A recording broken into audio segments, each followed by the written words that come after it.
Jon Faine. One of the most hotly contested debates in the whole world at the moment is the debate about climate change and climate science. You may have over the weekend seen in the newspapers that yet another plank in the United Nations panel, the expert panel on climate change, has fallen over as more doubt is cast on some of the basic research on climate change.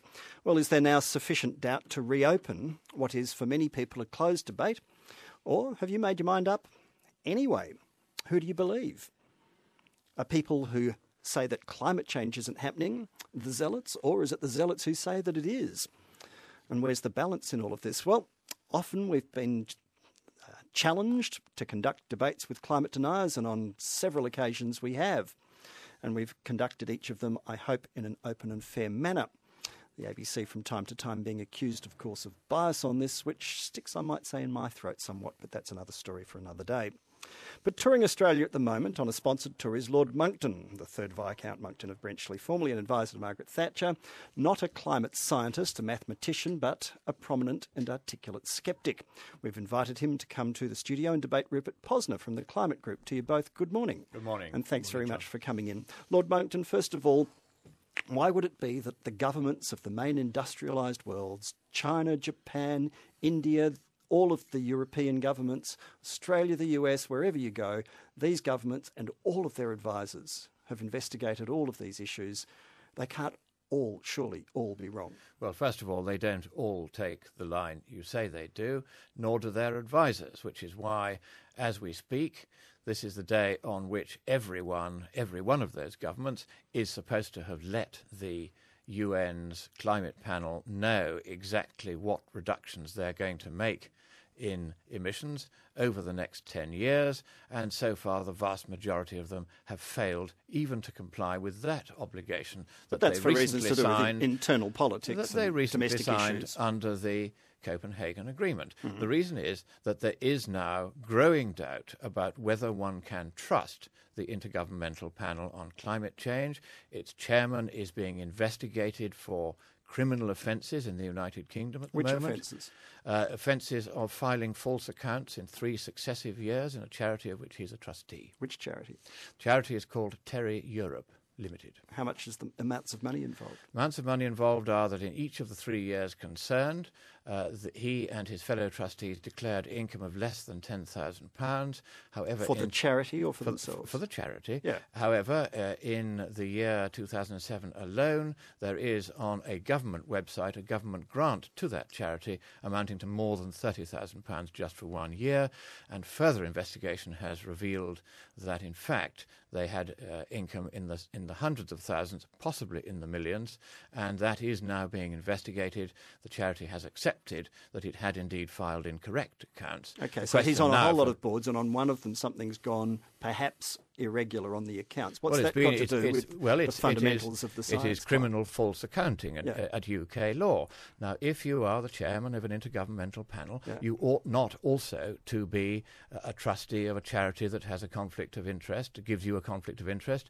He also is a director of the main charity, Terry, in India, and that too has just tendered for a £4 billion contract to clean up the oil fields in Kuwait. Who is it tendering to? The United Nations, whose climate panel he's the chairman of. But this doesn't change whether you like it or not, people it? are now beginning to ask questions about whether those who have put the so-called science together have put it together in a certain order because they want to make some money out of it. Are you suggesting then that this is a business conspiracy, a global business conspiracy encompassing China, India, Europe, America, all the developed world? I have not used the word conspiracy. No, but and if you are saying, as you appear to be, that science is done by consensus, then I have to tell you that it never has been and it never will be.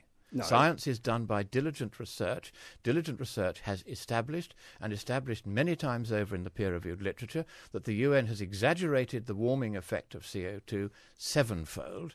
That part of the UN's documents is now going to have to be very substantially revised.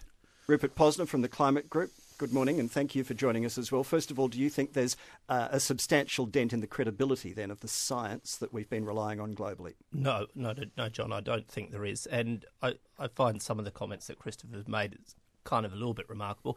I can understand that people are sceptical or they don't know a lot about the science, it's very difficult to get your head around this. You can't see what's going on. Yes, so it's easy to do a snow job on the public. Is that what's happening? No, I don't believe so. And, Well, again and again, the planks that they're relying on have questions cast on them. Well, I don't believe so. I mean, if you look at a document that was thousands of pages long, and you've got to remember that the IPCC is not this separate body that does things on its own. It works with the scientists of the world and the governments of the world. And some of what they've relied on, for instance, glacial melts and the like, is just turning out to have been wildly exaggerated. No, there was one element in there where they talked about what might happen in the future to glaciers in India. And that was proven not to be backed up with the sort of scientific rigour that the rest of the document has. But they knew they'd got it wrong, and the scientist who was the lead scientist on that chapter admitted that he knew it was wrong, but he put it in to influence the governments that have been Christopher, influenced. if you would like to let me have something to say, I'm more than happy to let you talk. I thought I'd just answer the point. Do carry on. No, that's okay. I don't need to be here if you would like to do all the talking yourself. If you wish to leave, you can, but I advise you to stay and carry on. In Australia, we perhaps have a few more matters, and when we're having a debate, we allow both people Let's to have talk something about to the say. issues here, and I'll do the regulation of the debate. Absolutely. If I think it's getting out of hand, okay, I'll jump in. That's Keep fine. answering the and I don't questions. want to make this personal. And clearly Christopher thinks that it's personal. He thinks, for example, that the Australian government, the Prime Minister of Australia, President Obama, the President of China are influenced in what they're doing on climate change because of an NGO in India. Now, by scientists who admit they have It would be lied. good if you didn't interrupt as much. Okay. It certainly would help the flow. Absolutely. I will get back to you, I'll be don't quiet. worry. Okay, so let's just make a couple of points. First of all, I don't believe it's a global conspiracy. I don't believe that it's world governments trying to take over the world and influence. It's not run by vegetarians who are trying to make sure that we don't eat meat. So let's bedwetters and liars, as Lord Monckton described. So I don't believe that's true. I also believe it's completely understandable that people want to question the science, but we need to look at where the scientists who have studied climate science, and that's where I take my advice from. I don't take my advice from people who haven't studied the climate science. Sure. And I also look at long-term trends. If we look at the share market, for example, and we look at what happened in the last couple of hours, that doesn't necessarily reflect what happened in the day or in the week. And in the same way, when we look at the climate science, we can't just look at what happened in the last couple of years. We've got to look at the long-term trends. And when we do that, it is very clear what's happening. 18 minutes to 9 on 774 ABC Melbourne. Jon Faine with you through till 12 o'clock. But at the moment, you can join in with Rupert Posner from the Climate Group and Lord Monckton, Climate Sceptic, 1300 222 774. The issue, Lord Monckton, is not just about the science. It's also about, as Rupert Murdoch famously said, giving the planet the benefit of the doubt. What's wrong with that approach? If we're not sure, if there's a disagreement between the scientists, well, it can't hurt to make the planet a better place. All right. Let's first of all look at an ETS. Does that have anything whatsoever to offer in terms of saving the planet? Even Kevin Rudd doesn't dare say that it does. Because if you set the price of the right to emit a tonne of carbon at a low enough level that it doesn't